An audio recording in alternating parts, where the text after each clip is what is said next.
জনসংঘৰ প্ৰতিষ্ঠাপক ডক্টৰ শ্যামাপ্ৰসাদ মুখাৰ্জীৰ মৃত্যুতিথি উপলক্ষে লামডিঙত বলিদান দিৱস পালন কৰা হয়। 23 জুন দেশৰ ভিন্ন প্ৰান্তৰ লগতে দেওবাৰে জনসংঘৰ প্ৰতিষ্ঠাপক ডক্টৰ শ্যামাপ্ৰসাদ মুখাৰ্জীৰ মৃত্যুতিথি উপলক্ষে বিজেপি দল আৰু লামডিং টাউন মণ্ডলৰ উদ্যোগত বলিদান দিৱস পালন কৰা হয়। লামডিং বজাৰত থকা বিজেপি কাৰ্যালয়ত ডক্টৰ শ্যামাপ্ৰসাদ মুখাৰ্জীৰ ফটোৰ ওচৰত বন্তি প্ৰজ্বলন কৰা হয়, মাল্যদান কৰা হয়, লগতে বন্দে মাতৰম আৰু ভাৰত মাতা কি জয় ধ্বনি দিয়া হয়।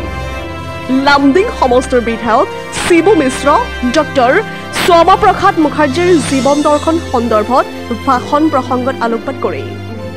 এই বলিদান দিৱসত লামডিঙৰ সকলো ৰাইজৰ লগতে বিজেপি দলৰ সকলো নেতা কৰ্মী আদি কৰি লামডিঙৰ বিশিষ্ট ব্যক্তিসকল উপস্থিত থাকে। News text report JNKD news. Doctor Shyama Prasad Mukherjee आज बलिदान दिवस। उन्नी भारतवर्षे हिंदू बांगाली तथा हिंदू सिंह पुरुष। उनार जे बलिदान, उनार जे त्याग, उनार जे तेजस्विकता सेटा भारतवासी, पश्चिमबंगबासी बा आसामबासी आमरा चिरकृतज्ञ। उनार जे अवदान आमरा कोनोदिन सेटा अस्वीकार करते पारि ना। तार जन्य आज उनार प्रति आमरा भारतीय जनता पार्टी लामडिং टाउনের पक्ष থেকে ওনার প্রতি শ্রদ্ধাভক্তি জ্ঞাপন করলাম, পুষ্পাঞ্জলি করলাম ও ওনার পরমাত্মা চিরশান্তি কামনা করেছি।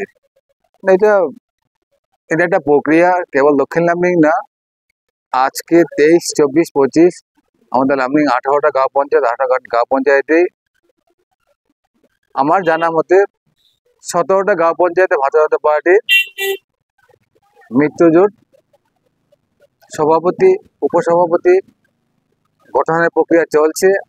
আজ দক্ষিণ লামডিং কেবল না, ওই পারে 2 নং 3 নং কাকি হয়েছে, পুরানা কাকি হয়েছে, সর্বত্রই ভারতীয় জনতা পার্টির পঞ্চায়েত আমাদের দখলে এসছে। তার জন্য আমরা আপনাদের মাধ্যমে লামডিংবাসী প্রত্যেকে দলীয়ভাবে ভারতীয় জনতা পার্টির পক্ষ থেকে প্রাণ ভরা শ্রদ্ধা ভক্তি সম্মান জ্ঞাপন করছি। পশ্চিমবঙ্গের নির্বাচন না, এটা গণতান্ত্রিক প্রক্রিয়া, যেটা অধিকার সাব্যস্ত করা, যেটা মূল প্রক্রিয়া, সেই প্রক্রিয়া কখনোই যেমন ইতিহাস ঘাঁটি হয়নি, এবারও হয়নি, এখনো হয়নি।